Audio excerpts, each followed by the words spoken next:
پوچھا ہے کیا اسلام زائد منافع وصول کرنے کی اجازت دیتا ہے؟ عام طور پر یہ دیکھا گیا کہ آسانی سے حاصل شدہ رقم پتنی کا سبب بنتی ہے، جبکہ محنت سے حاصل شدہ رقم انسان کئی بار سوچ کر خرچ کرتا ہے۔ اس کے برعکس پتہ نہیں وہ رقم یا پیسہ آسانی سے حاصل کی گئی دولت استعمال کرتے وقت وہ کسی بھی حد تک چلا جاتا ہے۔ کیا اسلام جائز منافع کا پیمانہ مقرر کرتا ہے؟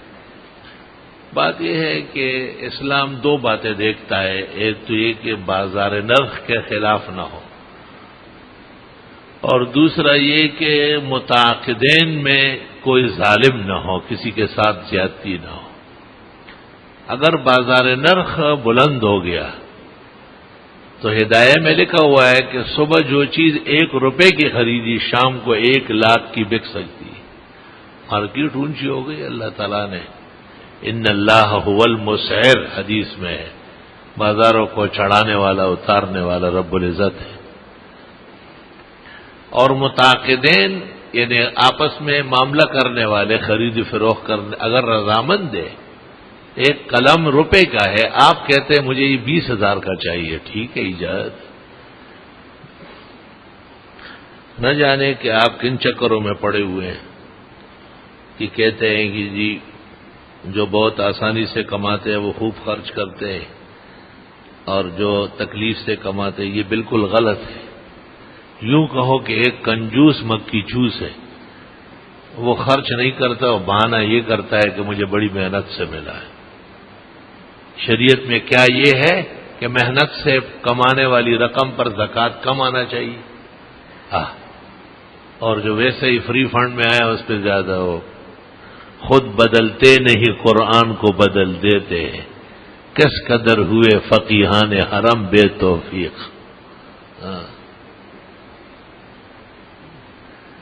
کوئی شخص بیوی کو طلاق یا رجعی دیتا ہے اور پھر مقررہ وقت کے اندر رجوع کرتا ہے، یا طلاق بائن دیتا ہے اور تجدید نکاح کر لیتا ہے، پوری زندگی میں کسی وہ دوبارہ بیوی کو طلاق رجعی دے گا تو ایسا مت کہو، فضول بات کرنے لگے۔ قیمتی بات کرو، جس کا یوں کہو کہ بیوی کو 1 یا 2 طلاق دی اور عدت کے اندر رجوع کر لیا، رجعی ہو گیا رجوع۔ 1 یا 2 طلاق دی اور عدت گزر گئی، بائنہ ہو گئی، اب تجدید نکاح کے بعد ہی حلال ہوگی۔ اگر 1 دے چکا تھا تو باقی 2 ہے، اور اگر 2 دے چکا تھا تو باقی 1 ہے۔ زندگی میں کسی موڑ پر بھی بقایا دے سکتا ہے، اور اس کے بعد وہ 1 3 ہو جائے گی اور 2 3 ہو جائے گی، اور مغلظہ بائنہ ہمیشہ کے لیے حرام ہو جائے گی۔ شریعت کی نظر میں بینک کی نوکری کرنا کیسا ہے؟ بینک مختلف نوع ہے۔ ایک تو خالص سودی کھاتے ہیں، کچھ کام اس میں جائز بنیادوں پر بھی ہے۔ خود بینک میں ایسے کھاتے موجود ہے، کرنٹ وغیرہ، جس میں سود کا کوئی آنا جانا نہیں ہے۔ پھر بینک ایک ضرورت بھی ہے، اگر معاملات بینک میں نہ ہو تو ایک مالی حساب میں آدمی کی قانونی گرفت ہو سکتی ہے۔ اس لیے بامر مجبوری، حالت اضطرار سمجھ کر مساجد اور مدارس کی جمع پونجی بھی بینکوں میں ہوتی ہے، ٹائم پہ رقم نکالی جاتی ہے، درج ہوتا ہے کہ ان وجوہات کے لیے نکالا۔ اور بینک کی نوکری اس بنیاد پر جائز ہے کہ بہت سارے کام جائز وہاں ہوتے ہیں۔ بینک کی نوکری کو مولانا یوسف لدھیانوی یا بعد میں جو بینکار بن گئے، ان کے فتوے کے مطابق ہم ناجائز نہیں کہتے۔ جب بینک کی نوکری اور ملازمت کو بالکل حرام اور ان کے ساتھ قربانی میں شرکت ماننا اور ان کے ہاں رشتہ ناجائز اور ان کے ہاں جا کے کھانا کھانا اور پانی پینا حرام، تو میں مولانا لدھیانوی کے پیچھے بنوری ٹاؤن گیا اور میں نے کہا کہ یہ جو مسئلہ بیان ہونے لگا ہے اس میں کچھ توغل کا ارتکاب ہے۔ مولانا نے کہا حرام سے بچنے کا یہی طریقہ ہے، میں نے کہا حرام سے بچنے کا نہیں ہے، حرام تو حرام ہے، اس کو جتنا ہم کہیں گے اتنا آپ نہیں کہیں گے. جی آپ نے جو تحریر و فتویٰ ہے یا بعد میں جو بینکار بن گئے اس وقت ان کا بھی بڑا زاہدانہ اور عابدانہ اور طریقہ کار تھا. دنیا سمجھتی تھی کہ بس قمیص پر پان کے دبے پڑے ہوئے اور ان جیسے کوئی خضر اور جنید نہیں ہے. تو میں نے یہ کہا کہ اس طرح کا ہے آپ کا یہ فتویٰ جو ہے اس کا حاصل سناتا ہوں کہ تمام مسلمان ملک اور مسلمان لوگ بینک سے لا تعلق ہو جائے اور تمام بینکنگ یہود و نصارہ کے حوالے کر دیں. یہی حاصل نکلے گا اگر آپ کا فتویٰ کامیاب ہو گیا. تو حضرت نے فرمایا اوہو کاش کہ پہلے یہ سوچا ہوتا. ہم نے تو اس وقت بھی ناراضگی ظاہر کی تھی کہ اس فتوے میں زیادتی ہے. موئے مبارک کی کیا حقیقت ہے؟ حضرت صلی اللہ علیہ وسلم کے موئے مبارک ثابت ہے، داڑھی مبارک کے بھی اور سر مبارک کے بھی. یہاں بھی ہمارے ایک مخلص دوست ہے، شمس الحق نام ہے، وہ خاندانی نسل در نسل ان کے ہاں چلی آئی ہے. سندل کا ایک ڈبہ ہے اس میں رکھے ہوئے ہیں اور بڑی حیران کن بات ہے کہ آدمی اس کو ڈھونڈتا ہے نظر نہیں آتا، لیکن جیسے ہی درود شریف شروع کرتا ہے نظر آ جاتا.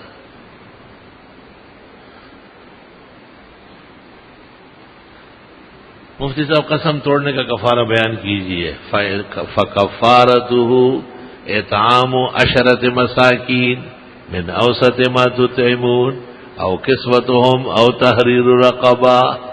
10 مسکینوں کو 2 وقت کھانا کھلانا یا 10 مسکینوں کو 10 جوڑے دینا یا غلام آزاد کرنا، اور اگر یہ کچھ بھی نہ ہو تو پھر 3 دن روزے رکھنا.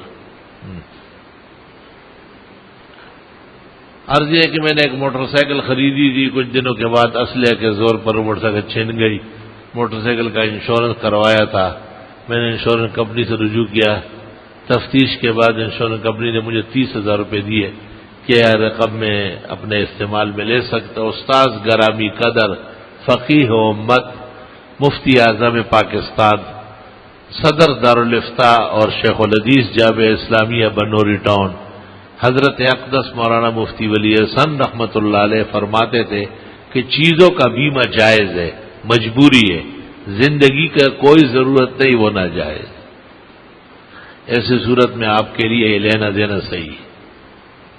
آپ سے چند مسائل پوچھنے ہیں، آئندہ ضرور جواب دے، امید ہے. اچھا، تمام قسم کی مچھلیاں کیا حلال ہے؟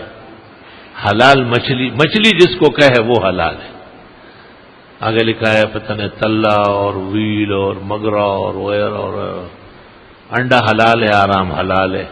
مرغی اگر کھال سمیت کھائی جائے کوئی حرج نہیں، چمڑے سمیت تو بہت اعلیٰ پکتی ہے. کیا جھینگا حلال ہے؟ جھینگا حرام ہے. اب جا کے صحیح بات کہہ گئے. جو کام کی بات تھی وہ اخیر میں لکھ دی. تراویح سننے والا سامع نہیں تھا، ناظرہ پڑے ہوئے نے قرآن دیکھ کر نمازی کی حالت میں لقمہ دیا، نماز فاسد ہے، وہ نماز ہوئی ہی نہیں ہے. خارج قرآن اور خارج صلاۃ کا لقمہ لینا مفسد صلاۃ ہے. جماعت ہونے کے بعد مسجد کے سین وغیرہ میں جو کہ مسجد ہے کا حصہ ہے دوسری جماعت کرائے، کبھی کبھی مستقل عادت نہ بنائی جائے.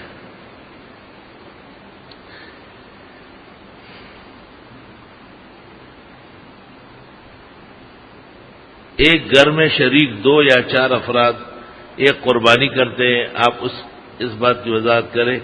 وہ یہ کہتے ہیں کہ ایک کے ساتھ قربانیاں مکمل کر کے دوسرے فرد کی قربانی شروع کرتے ہیں. آئیے جائز سمجھ میں نہیں ہے آپ کا سوال، میں نہیں سمجھا کیا کہہ رہا. آپ پڑھ کے دیکھیں. شمس العلم حلوانی فرماتے آپ نے سنت گھر میں پڑھنے کا فرمایا، اس لیے فرض و سنوں کے انکار کرنے اسکار کو فصل یہ نہیں کہا ہے. اس نے یہ بات کبھی بھی نہیں کہی.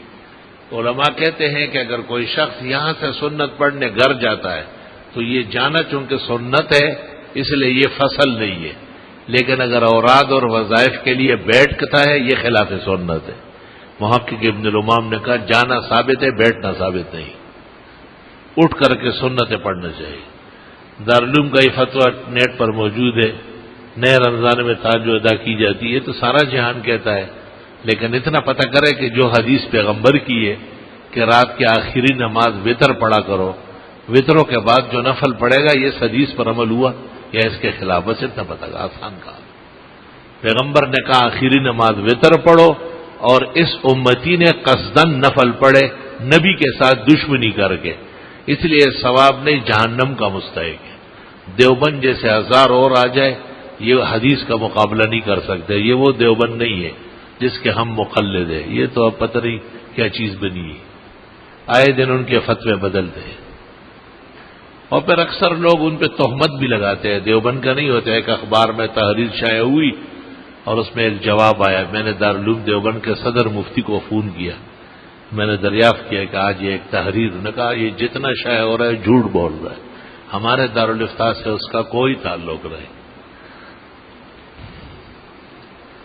دارالعلوم کورنگی کی کتاب میں یہ ہے کہ جو شخص سجدے پر قادر نہ ہو اس کے لیے بیٹھ کے اشار کلمہ پڑھنا افضل ہے، لیکن جو شخص قیام پر قادر نہ ہو اور سجدے پر قادر اس کی زمین پر بیٹھ کر سامنے کوئی چیز رکھ کر اونچائی پر سجدے کرے، غلط لکھا ہے۔ قاعدہ یہی لکھا ہے فتاوی شام میں باہر نہر میں کہ سر کے اشارے سے نماز پڑھے گا وہ شخص جو سجدے پر قادر نہیں ہے، اور سجدے پر قادر نہ ہونے والا کے قیام بھی معتبر نہیں ہے، لہذا بیٹھ کر پڑھے گا، اور بیٹھ کر پڑھنے کی صورت میں رکوع کے لیے کم اور سجدے کے لیے زیادہ سر جھکائے۔ فتاوی شام میں ہے وَلَا يَرْفَعُ الشَّيْءَ إِلَى رَأْسِهِ لِيَسْجُدَ عَلَيْهِ، کوئی چیز اٹھائے نہیں کہ اس پر سر رکھے، صرف اشارہ کرے۔ اس لیے اس قسم کی تحریرات اگر واقعی وہاں کی ہے تو غلط اور ناجائز۔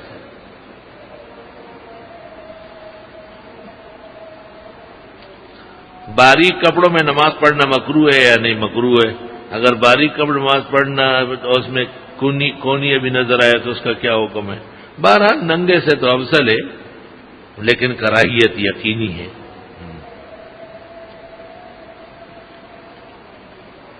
کسی امام نے وضو کے بغیر سہون نماز پڑھایا، نماز سے فارغ ہونے کے بعد مقتدیوں کو نہیں بتا سکا یا نہیں بتایا، تو کیا اگر اس امام نے مقتدیوں کی طرف سے نماز کو یاد کر لی تو ہوا؟ کیسی بات ہے، یہ امام ہے، یہ تو اجہل الجاہلین ہے، صرف اپنی عزت بچانے کے لیے۔ حضرت علی رضی اللہ تعالیٰ عنہ نے کوفہ کے اندر 16 دن بعد اعلان کیا ہے کہ میں نے جو فلاں فجر پڑھائی تھی مجھے غسل کرنا تھا، خیال نہیں رہا، لہذا وہ نماز دوبارہ پڑھی ہے۔ اس کا اعلان زندگی میں ضروری ہے۔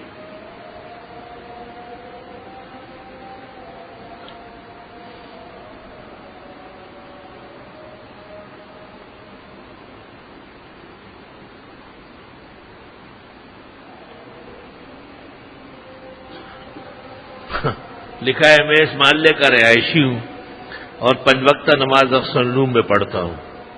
مجھ سے کسی عالم نے کہا ہے کہ اقصالنوم کے مؤذن کے پیچھے نماز مکروہ ہے، اور انہوں نے کہا کہ ان کے جبڑوں پر داڑھی نہیں ہے۔ آپ کے سوال یہ ہے کہ آپ اس محلے میں رہتے تو مجھ سے پوچھ لیتے، انشاءاللہ اس عالم میں اتنا سخت نہیں ہوگا کہ اس عاجز کا نام سننے کے بعد کوئی اور فتوی دے ہو۔ مؤذن صاحب کی تو داڑھی پوری ہے، اگر داڑھی نہ بھی آئی ہو تب بھی نماز میں کراہیت نہیں ہے، تو اس کو آپ عالم نہ کہے، اس کو آپ جاہلوں کا سردار کہے۔ اور آپ کو یہاں رہنے سے کیا فائدہ ہوا جب آپ مسائل غلط جگہوں میں پوچھ رہے ہیں؟ کمزور اور بے تعلیم مولویوں سے مسائل پوچھنا اپنے آپ کو ناجائز کے قریب کرنا ہے۔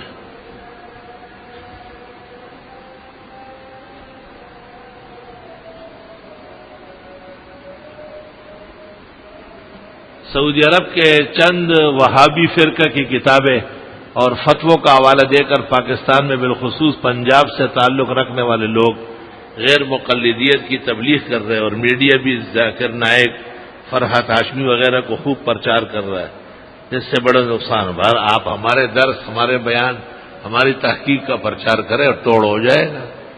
الحمدللہ اللہ کا احسان و شکر ہے، اس وقت جب کہ ذاکر نائک کا کوئی کفر اور رذالت سامنے نہیں تھی، اس وقت اس عاجز نے کہا تھا کہ وہ عالمی زندیق ہے، اور اب بھی کہتا ہوں اور کہتا رہوں گا، اور اس پر پورا جمعہ پڑھا چکا ہوں میں۔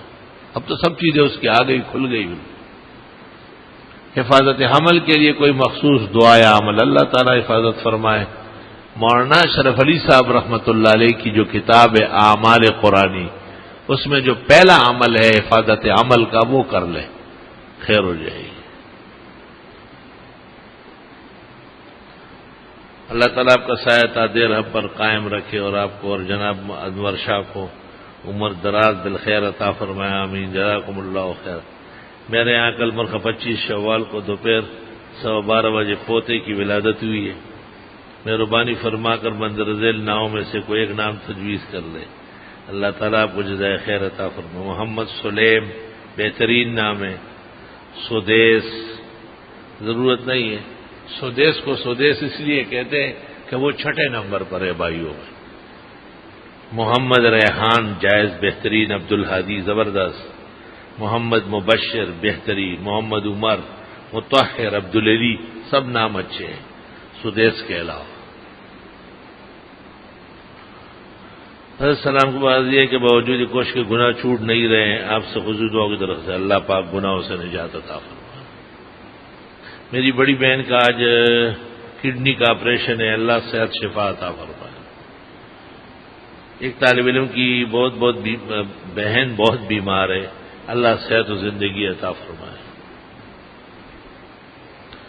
اللہ مبارک فی عمرکم و عملکم و رزقکم و ایزن لابنک محمد انور شاہ، اللہم احفظہما الی آخر الحیات ما شاء۔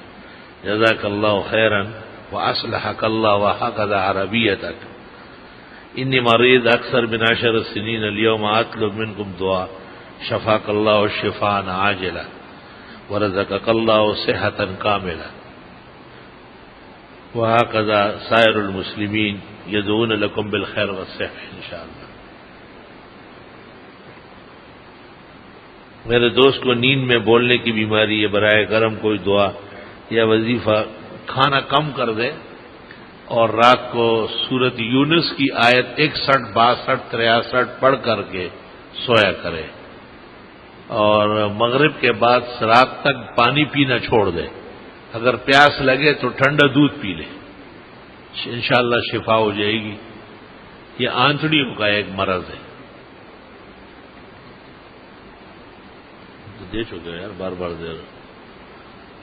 اللہ جل جلالہ آپ کو تندرست سلامتی عطا فرمائے۔ میرا بیٹا سلیمان خان عرصے سے بیمار ہے، اللہ زندگی صحت دے، پیٹ میں خرابی رہتی ہے، کافی علاج معالجہ کے بعد فرق نہیں ہو رہا ہے، کوئی وظیفہ۔ سب سے بڑی بات تو یہ کہ طعام میں احتیاط کروا دے، فاقے کروائے اور نری دہی کھلائے تینوں ٹائم۔ ناشتے میں بھی ایسی ملائم چیزیں ہو جس کو معدہ بغیر ہضم کیے آگے نکال سکے۔ گوشت، دال، چاول، مرچ تینوں قسم کا، سرخ، ہرا، کالا بالکل بند کرا دے۔ دعوتوں میں جانا بند کروا دے۔ بازار کی چیزیں سختی سے روکوا لے، اور دہی 1 پاؤ کم از کم ٹائم کا کھائے ہو، بھلے اور کچھ نہ کھائے۔ 21 دن میں یہ پرچی ایسی نہیں ہوگی، یہ فاقے کے شکرانے سے لبریز ہو جائے گی۔ اللہ تعالیٰ نے معدے کے لیے 2 علاج بہترین پیدا کیے، ایک فاقہ اور دوسرا دہی، بہت اعلیٰ ترین علاج ہے۔ دہی کھانے کے بعد بھوک بہت لگے گی، لیکن کوئی گوشت ووش، ہڈی، بوٹی، مرچ، چٹپٹی چیزیں استعمال کرنے سے 21 دن تک تو پرہیز کر لے انشاءاللہ تعالی۔ اور وہ مشہور دعا جو کھانے یا پینے سے پہلے پڑھی جاتی ہے، ربنا لا تزغ قلوبنا بعد إذ هديتنا وهب لنا من لدنك رحمة إنك أنت الوهاب، 3 دفعہ پڑھ کے پانی پیے، چائے ٹھنڈی کر کے پیا کرے، اور چھوڑ دے چائے تو اور فائدہ ہوگا۔ دودھ بڑھا لے بے شک، اور صبح و شام 10 مرتبہ اللہم انی اسألک الصحۃ والعفۃ والامانۃ وحسن الخلق والرضا بالقدر، 5 لفظ ہیں۔ اللهم انی اسألک الصحۃ والعفۃ والامانۃ وحسن الخلق والرضا بالقدر. انشاءاللہ خیر ہو جائے گی. الحمدللہ رب العالمین.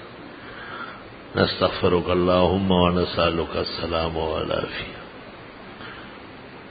اللهم انا نعوذ بك من جميع المحن والفتن ما ظهر منها وما بطن.